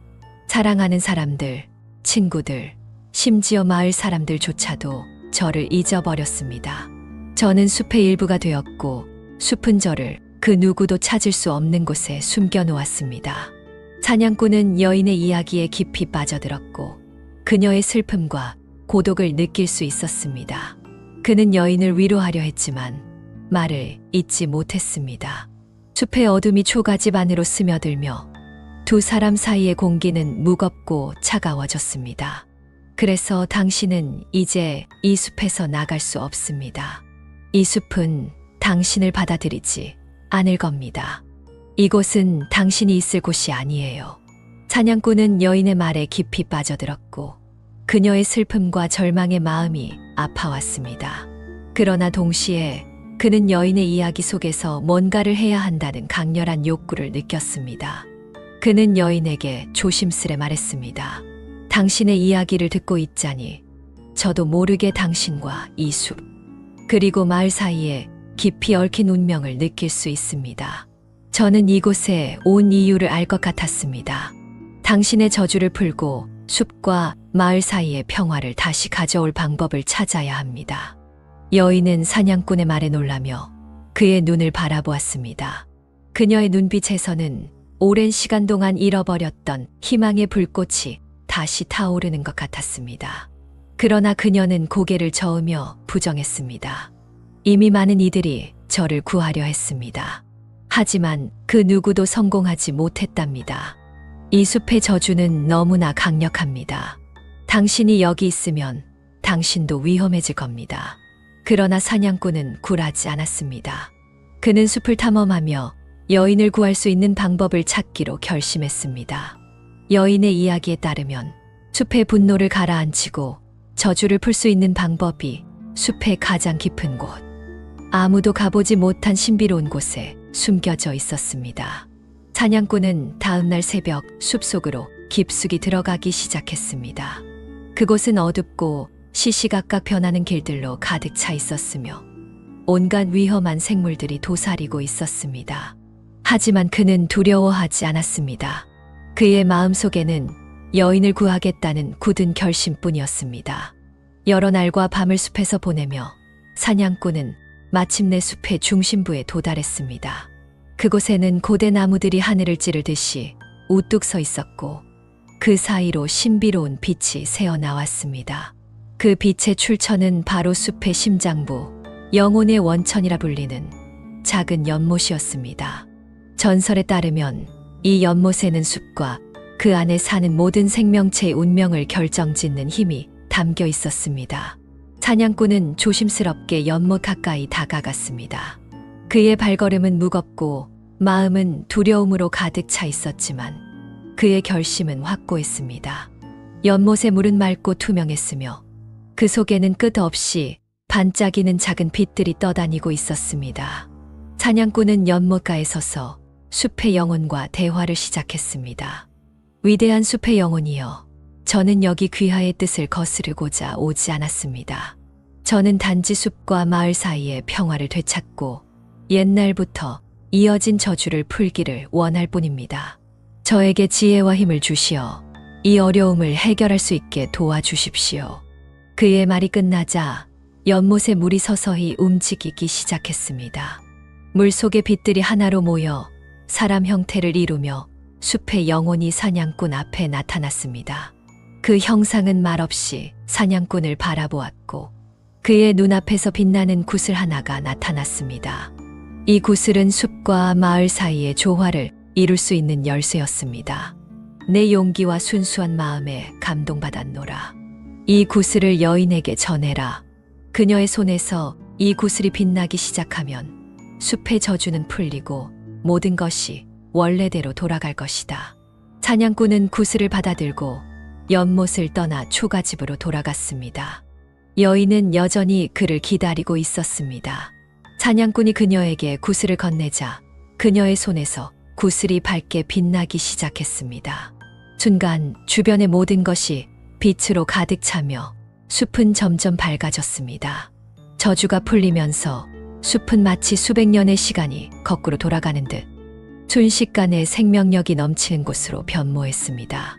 빛나는 구슬에서 흘러나온 신비한 빛이 숲의 모든 구석구석을 밝혔고 그 빛이 닿는 곳마다 꽃이 피어나고 나무들이 무성해졌습니다.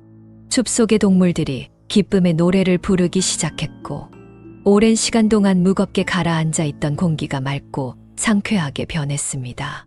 여인의 눈에서는 오랜 세월의 슬픔이 사라지고 저주받은 모습이 바뀌어 갔습니다. 그 자리를 기쁨과 안도가 채웠습니다.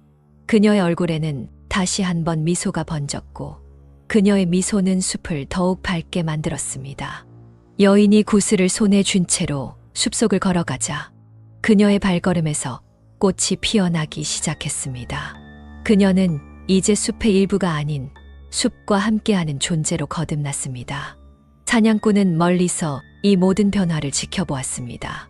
그는 여인의 변화뿐만 아니라 숲의 변화에도 깊은 감동을 받았습니다. 사냥꾼은 여인에게 다가가며 말했습니다. 이제 당신은 자유입니다. 숲도 마을도 당신도 모두 하나의 평화 속에 존재할 수 있게 되었습니다. 여인은 사냥꾼을 바라보며 그의 따뜻한 마음에 감사를 표했습니다. 당신 덕분에 저는 다시 새로운 삶을 시작할 수 있게 되었습니다.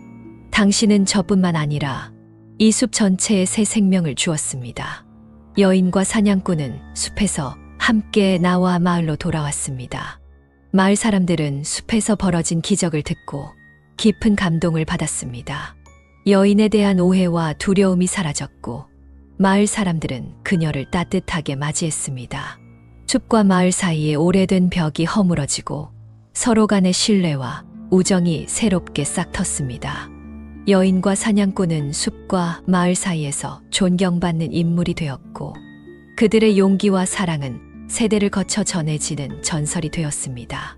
숲은 이제 더 이상 두려움의 대상이 아니었고 마을 사람들은 숲을 찾아 그 안의 아름다움을 즐기며 숲과 함께 살아가기 시작했습니다.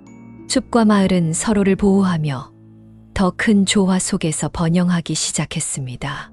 이야기는 이렇게 끝나지만 사냥꾼과 여인의 전설은 오늘날까지도 마을 사람들의 입에서 입으로 마음에서 마음으로 전해지며 그들의 용기와 사랑이 영원히 기억될 것입니다.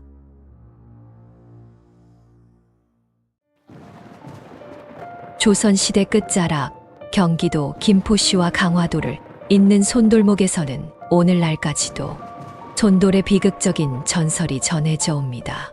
그의 이름을 딴 이 물길은 한반도에서 가장 거센 물살을 자랑하는 곳 중 하나로 그 물살만큼이나 거센 이야기를 품고 있습니다.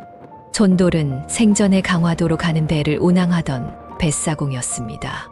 그러나 정치적 혼란과 전쟁으로 인해 나라는 대혼란에 빠져 있었고 손돌은 그 혼란의 한가운데에서 잘못하든 잘하든 성질 급한 왕에 의해 죽음을 맞이하게 됩니다. 억울하게 목숨을 잃은 그는 원한을 품고 이 세상을 떠나게 되었고 그의 죽음 이후 손돌목에서는 설명할 수 없는 자연 현상이 일어나기 시작했습니다. 어둠이 내릴 즈음 손돌목의 물은 흑진주처럼 어두워지며 바람은 마치 영혼의 비명처럼 울부짖기 시작합니다. 이곳을 지나는 배들은 갑자기 나타나는 거센 물살에 휩쓸리기 일쑤였고 사람들은 그것을 손돌의 원한이라 여겼습니다. 그의 분노가 물살을 거세게 만들고 바람을 세차게 부는 것입니다. 사람들은 손돌의 영혼을 달래기 위해 말의 목을 베어 바다에 바친 제사를 지냈습니다. 이상하게도 제사를 지낸 밤 손돌목의 바람은 이례적으로 잠잠해지고 물살도 평온해졌습니다. 제사가 끝나고 난 다음 날 해가 떠오르면서부터는 마치 아무 일도 일어나지 않은 것처럼 손돌목은 다시 평화로워졌습니다. 하지만 그 평화는 언제나 일시적일 뿐 다시 밤이 찾아오면 손돌의 원한이 깨어나는 것처럼 바람과 물살은 거세게 몰아치기 시작합니다. 손돌목의 저주는 세월이 흘러도 조금도 가시지 않고 깊고 어두운 원한으로 이어져 있습니다.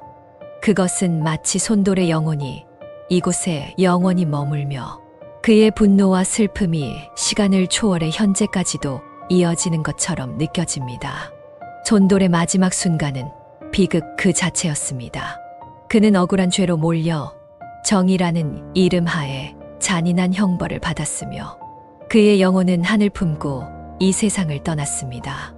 죽음의 순간 그의 입에서 나온 저주는 손돌목을 영원한 저주의 장소로 만들었습니다. 이곳을 지나는 모든 이들은 내 원한을 느끼게 될 것이다. 그 이후 손돌목의 밤은 더욱 어두워지고 바람은 마치 울부짖는 듯한 비명을 내뱉습니다.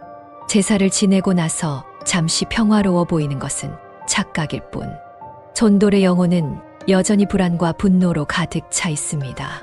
그리고 그 분노는 밤마다 손돌목을 지나는 이들에게 두려움을 선사합니다.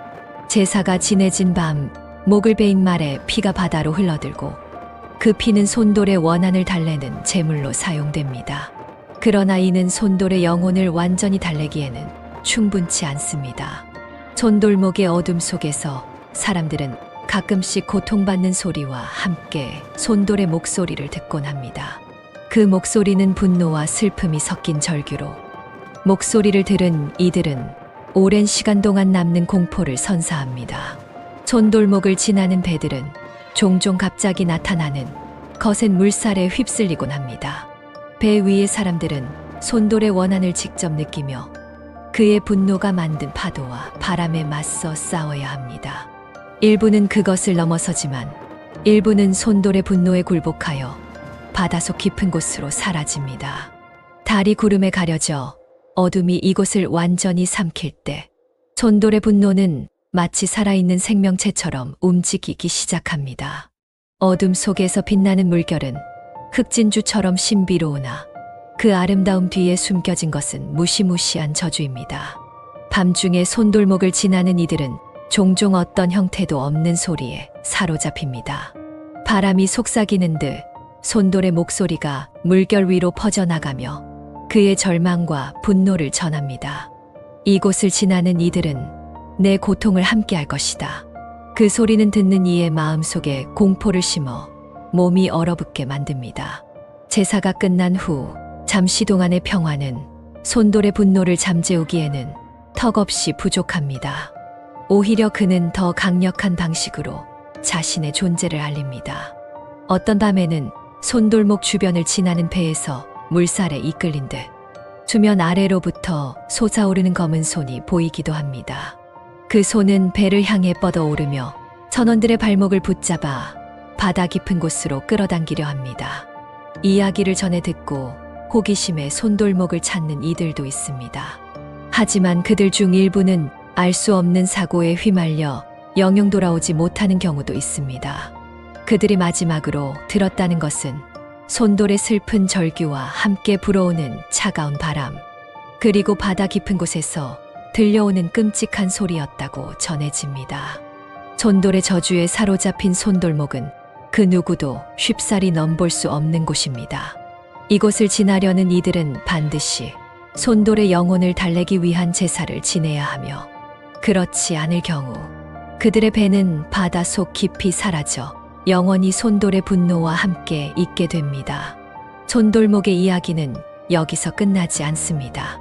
이곳을 지나는 사람들 사이에서는 손돌의 영혼이 불러일으키는 현상에 대한 새로운 이야기들이 끊임없이 탄생합니다. 어느 추운 겨울밤, 손돌목을 지나던 한 어부가 겪은 경험은 마을 사람들 사이에서 오랫동안 회자됩니다. 그는 밤중에 배를 몰고 손돌목을 지나가던 중 갑자기 물속에서 들려오는 이상한 소리에 주목하게 되었습니다. 물결이 부딪히는 소리와는 확연히 달랐던 그 소리는 마치 누군가가 물속에서 허우적대는 듯한 모습을 연상케 했습니다. 어부가 소리가 나는 방향으로 시선을 돌렸을 때 그는 자신의 눈을 의심했습니다. 수면 위로 하얗게 빛나는 손돌의 모습이 보였으나 그의 얼굴은 깊은 슬픔과 고통으로 일그러져 있었습니다. 손돌은 어부에게 다가오려 하다가 갑자기 큰 파도에 휩쓸려 사라졌습니다. 어부는 공포에 질려 급히 노를 저어 손돌목을 벗어났고 그날 이후로는 밤중에 바다에 나가지 않았습니다. 손돌의 영혼이 보여주는 현상은 때로는 더욱 기이하고 무서운 형태로 나타납니다. 일부 이야기에 따르면 손돌목을 지나는 배 위에서 갑자기 차가운 바람이 불기 시작하고 그 바람이 선원들의 옷깃을 스치는 순간 그들의 몸에서는 이유 없이 상처가 나기 시작합니다. 마치 보이지 않는 손이 그들을 핥히는 듯한 느낌을 받게 됩니다. 이것은 손돌이 자신의 억울한 죽음을 기억하게 하려는 것으로 여겨집니다. 또 다른 이야기는 손돌목 근처에서 조업을 하던 어선이 갑작스러운 폭풍을 만나 침몰하는 사건입니다. 생존자들은 바다에서 들려오는 손돌의 절규를 들었다고 증언했습니다. 그들은 손돌의 영혼이 폭풍을 일으켜 배를 침몰시킨 것이라 믿었으며 이는 손돌목을 지나는 모든 배가 그의 저주를 받을 수 있음을 상기시켜 줍니다. 손돌목의 저주와 관련된 이야기는 세월을 거듭할수록 더욱 신비롭고 공포스러운 모습으로 변모합니다. 한 번은 겨울의 깊은 밤, 한 젊은 낚시꾼이 손돌목을 지나가다가 물속에서 희미하게 들리는 노래 소리를 듣게 되었습니다. 이 소리는 처음에는 구슬픈 멜로디로 시작되었지만 점차 슬픔과 절망으로 가득 찬 비명으로 변해갔습니다. 낚시꾼은 그 소리에 이끌려 거의 무의식적으로 물가로 다가갔습니다. 그가 물가에 도착했을 때 그는 믿을 수 없는 광경을 목격했습니다. 물속에서는 여러 손이 뻗어나와 그를 끌어당기려고 하고 있었습니다. 그 순간 낚시꾼은 손돌의 저주에 대한 이야기를 떠올렸고 간신히 정신을 차려 도망쳐 나올 수 있었습니다. 이러한 사건들은 손돌목에 가까워지는 이들에게 심오한 공포를 심어줍니다. 그러나 손돌의 저주는 단순한 공포를 넘어서 때로는 구원을 구하는 절박한 메시지로 해석될 때도 있습니다. 어느 날 밤, 한 노인이 손돌목을 지나가다가 갑자기 폭풍우에 휩싸였습니다.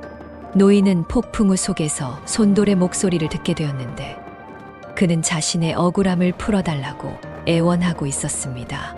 노인은 이후 마을로 돌아와 손돌의 영혼을 위로하기 위한 큰 제사를 지냈습니다. 제사가 끝난 후 손돌목은 오랜 시간 동안 평화로웠고 노인은 손돌의 영혼이 드디어 안식을 찾았다고 믿었습니다. 손돌목의 이야기는 또한 지역사회에서 전해지는 교훈과도 같습니다.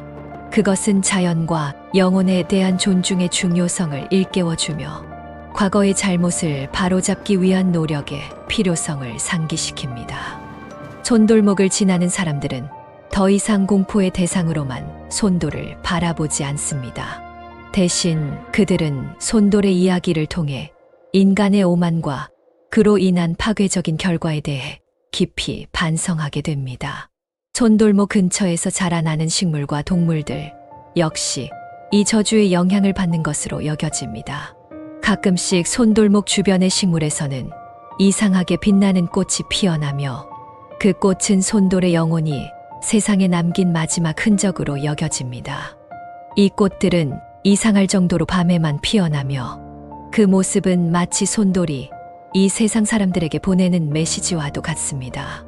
손돌목의 이야기는 시간이 지날수록 더 많은 미스터리와 신비로움을 품게 되었습니다. 이 전설은 사람들에게 과거의 이야기가 현재에도 여전히 살아있으며 때로는 우리가 예상치 못한 방식으로 영향을 미칠 수 있음을 일깨워줍니다. 손돌목을 지나는 이들은 이제 그의 이야기를 경외심과 함께 전하며 손돌의 영혼이 진정한 평화를 찾을 수 있기를 바라고 있습니다.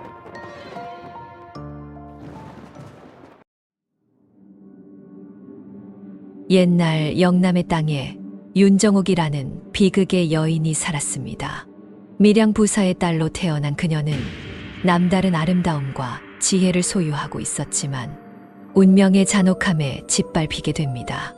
그녀를 집요하게 사모한 한관노는 신분의 벽을 넘지 못하는 자신의 사랑을 비극으로 마무리 짓기로 결심합니다. 어느 캄캄한 밤, 윤정옥을 유인하여 한적한 정원의 뒤편으로 데려갔습니다. 그는 그녀의 완강한 저항에도 불구하고 그녀를 겁탈하려 합니다. 그녀의 절규와 싸움은 헛되었고 관노의 분노는 결국 그녀의 생명을 앗아갑니다. 그녀의 시신은 비밀리의 땅에 묻히지 못하고 은밀한 장소에 버려져 아무도 찾을 수 없었습니다. 이 사건 이후 밀양 부사의 자리는 불길한 그림자에 휩싸였습니다. 전해져 오는 이야기에 따르면 이 자리에 부임하는 부사들은 첫날 밤마다 알 수 없는 공포에 직면했습니다. 어떤 이들은 끔찍한 광경을 목격한 후 정신을 잃고 말았으며 또 어떤 이들은 그 공포를 견디지 못하고 도망쳤습니다. 이로 인해 밀양 부사의 직위는 저주받았다고 여겨지게 되었고 그 자리를 맡으려는 이는 아무도 없었습니다. 그러나 이런 상황 속에서도 이상사라는 한 남자가 등장합니다. 그는 탁월한 실력을 갖추었지만 낮은 신분 때문에 항상 뒤로 밀려나 있었습니다. 그는 이 기회를 통해 자신의 가치를 증명하고자 했습니다. 부사의 자리를 자원한 그는 많은 이들의 경고와 걱정에도 불구하고 결심을 굽히지 않았습니다. 첫날 밤 이상사는 무언가가 일어날 것임을 알고 있었습니다. 그는 방 안에 횃불을 열어 준비하고 침착하게 그 무엇이든 마주할 준비를 했습니다. 밤이 깊어가면서 이상한 공기가 방 안을 메우기 시작했습니다. 그리고 늦은 자정 시간에 가까워질 무렵 방 안에 갑자기 차가운 기운이 감돌기 시작했습니다. 그 순간 방 한쪽에서 피투성인 젊은 여인의 귀신이 나타났습니다. 그녀의 눈은 깊은 원한으로 가득 차 있었고 그 모습은 보는 이로 하여금 등골이 오싹하게 만들었습니다. 이상사는 겁에 질리지 않고 귀신을 직시했습니다. 그녀는 자신이 윤정옥이라고 소개하며 자신의 죽음에 대한 진실을 이야기했습니다. 그녀는 자신을 사랑했다 주장하는 자에 의해 살해당했고 그 범인이 아직도 이 세상 어딘가에 살아 숨 쉬고 있다고 말했습니다. 윤정옥은 자신의 원수를 갚아달라며 이상사에게 부탁했습니다. 내일 아침 사람들을 모아주시면 나비가 되어 저를 죽인 관노의 어깨 위에 앉겠습니다. 이야기를 마치며 그 여인은 안개처럼 사라졌습니다. 이상사는 새벽녘 마을 사람들이 아직 잠에서 깨어나기 전 윤정옥의 유언에 따라 조용히 준비를 시작했습니다. 그는 눈에 띄지 않게 그러나 결연한 마음으로 마을 사람들을 모으기 시작했습니다. 흰 나비가 그녀를 죽인 관노를 지목할 때 그 순간을 모두가 목격하게 하려는 그의 계획이었습니다. 태양이 천천히 동쪽 하늘을 밝히기 시작할 무렵 마을의 사람들은 이상사의 부름을 받고 중앙광장에 모였습니다. 그들의 얼굴에는 궁금함과 불안함이 뒤섞여 있었습니다. 이상사는 그들 앞에 서서 윤정옥의 슬픈 이야기를 조용히 그러나 감정을 담아 이야기했습니다. 그녀가 얼마나 아름다운 사람이었는지 그리고 얼마나 비극적인 운명을 맞이했는지를 그리고 이상사는 마지막으로 윤정옥의 원수를 찾기 위해 흰 나비를 기다리고 있다고 설명했습니다. 사람들 사이에서 술렁임이 일었습니다. 많은 이들이 그 이야기를 듣고 놀랐습니다. 이상사의 진지한 태도와 그의 눈빛은 그들로 하여금 이 순간의 중요성을 인식하게 만들었습니다. 태양이 높이 떠오를 무렵 광장에 신비로운 정적이 흘렀습니다. 모든 이의 시선이 하늘로 향했고 그때 흰 나비 한 마리가 나타나 광장 위로 천천히 날아들었습니다. 나비는 군중을 지나 마치 미리 정해진 길을 따라 이동하는 듯 관노가 서 있는 곳으로 향했습니다. 사람들의 숨소리조차 멎은 듯한 침묵 속에서 나비는 결국 관노의 어깨 위에 가볍게 내려앉았습니다. 순간 관노의 얼굴이 창백해졌고 그의 눈은 공포로 가득 찼습니다. 그는 두리번거리며 주위를 둘러보았지만 모든 사람의 시선이 그에게 집중되어 있음을 깨닫고는 숨을 삼켰습니다. 이상사는 나비가 가리킨 것을 확인한 후 굳은 얼굴로 관노에게 다가갔습니다. 그는 관노에게 윤정옥의 죽음에 대해 물었고 처음에는 부인하던 관노도 결국 그의 범죄를 인정할 수밖에 없었습니다. 이상사의 지시로 관노는 곧바로 체포되어 신문을 받게 되었습니다. 그의 고백은 윤정옥의 죽음에 대한 진실을 드러내었고 마을 사람들은 충격과 분노에 휩싸였습니다. 관노가 저지른 행위의 잔인함과 윤정옥에 대한 불의가 밝혀지면서 사람들은 이상사의 용기와 정의감에 더욱 감탄하게 되었습니다. 관노의 범죄가 밝혀진 후 그는 엄중한 심판을 받게 되었고 그의 처벌은 마을 전체의 공포와 경고의 메시지를 전달했습니다. 한편으로 윤정옥의 정의가 실현된 것에 대한 안도감과 만족감이 마을 사람들 사이에서 퍼져나갔습니다. 이상사는 윤정옥의 유해를 찾기 위해 노력했고 결국 그녀가 비밀리에 묻혔던 장소를 찾아냈습니다. 윤정옥의 유해를 발견한 그 순간 이상사는 그녀에게 마지막 예의를 갖추기 위해 장례식을 준비했습니다. 장례식은 마을 전체가 참여하는 큰 행사가 되었으며 사람들은 윤정옥의 삶을 기리고 그녀의 넋을 위로하는 데 모든 정성을 다했습니다. 윤정옥의 묘소는 마을 근처의 한 조용한 언덕 위에 마련되었고 그녀의 이름과 이야기는 그곳에 영원히 기록되었습니다. 장례식 이후 이상사는 윤정옥의 이야기를 바탕으로 정의와 진실을 추구하는 중요성에 대해 마을 사람들과 이야기를 나누었습니다. 그는 윤정옥의 비극이 결코 잊혀져서는 안 되며 그녀의 죽음이 마을 사람들 모두에게 교훈이 되어야 한다고 강조했습니다. 이상사의 말은 깊은 울림을 주었고 마을 사람들은 그의 가르침을 마음속 깊이 새겼습니다. 시간이 지나면서 윤정옥의 이야기는 마을을 넘어서 널리 퍼지기 시작했습니다. 그녀의 이야기는 사랑과 희생, 그리고 정의에 대한 갈망을 담고 있었으며 많은 사람들에게 감동을 주었습니다. 이상사의 행동은 또한 널리 존경받게 되었고 그는 정의를 실현하기 위해 노력한 인물로 기억되었습니다. 윤정옥의 이야기와 이상사의 용기는 시간이 흘러도 그 가치를 잃지 않았습니다. 그들의 이야기는 후대에게도 전해져 올바른 판단과 행동의 중요성을 일깨우는 교훈이 되었습니다. 윤정옥의 슬픈 운명과 그녀를 위해 싸운 이상사의 이야기는 마을의 역사뿐만 아니라 인간이 추구해야 할 가치에 대한 영원한 기록으로 남게 되었습니다. 밀양 부사의 자리가 한때 저주받았다 여겨졌던 것에서 이제는 정의와 용기, 그리고 변화의 상징으로 여겨지게 된 것은 이상사와 윤정옥 덕분이었습니다. 그들의 이야기는 암울했던 시간을 극복하고 더 나은 미래를 향해 나아가는 힘을 사람들에게 주었습니다.